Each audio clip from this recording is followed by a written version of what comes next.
అమ్మ పూరి మస్తు చేసినవే. ఏదో తీరాది బిడ్డ నాకు చేయొచ్చినట్టు చేసిన. అమ్మ నువ్వు ఎట్లా చేసినా కూడా నేను బయట ఎన్ని హోటల్లో తిన్నా ఎవరి ఇంటాల్లో తిన్నా కూడా అమ్మ చేతి వంట అంటే అదో టేస్ట్ ఉంటుంది అంతే. ఇక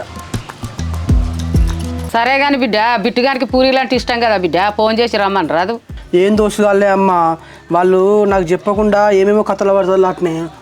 ఇప్పుడే వాళ్ళ గురించి అన్ని విషయాలు తెలుస్తున్నాయి. మళ్ళీ ఏమైంది బిడ్డ? మళ్ళీ దేని గురించి గొడవ పడ్డారు? మళ్ళా గొడవల పడు కాదే అమ్మ, వాళ్ళట ఇప్పుడు మన ఫోన్లల్లో యాప్లు వస్తాయి కదా, యాప్లలో లోన్లు తీసుకొని పైసలు వాడుకుంటారట. గంత ఎత్తాళ్ళు కనీసం ఒక మాట కూడా చెప్తలేరు. వాళ్ళు ఏం అవసరం ఉండి తీసుకున్నారో తీరాదు బిడ్డ, వాళ్ళు అప్పు తీసుకుంటే వాళ్ళే కట్టుకుంటారు కదా, మనకెందుకు తీరాదు. మనకెందుకంటే ఏందే అమ్మ, వాళ్ళు మన దోస్తులు కాదా అని అట్లా యాప్లలో లోన్లు తీసుకున్నాం అనుకో, రేపటి రోజున కరెక్ట్ కట్టకపోతే ఫుల్ ఇంట్రెస్ట్లు ఎత్తాడు. తర్వాత పోలీస్ కేసులు అన్నీ వేరే అన్ని కథలు ఉంటాయి తెలుసా. పోలీస్ కేసులా? ఈ బాడకావులు గట్లెందుకు తీసుకుంటా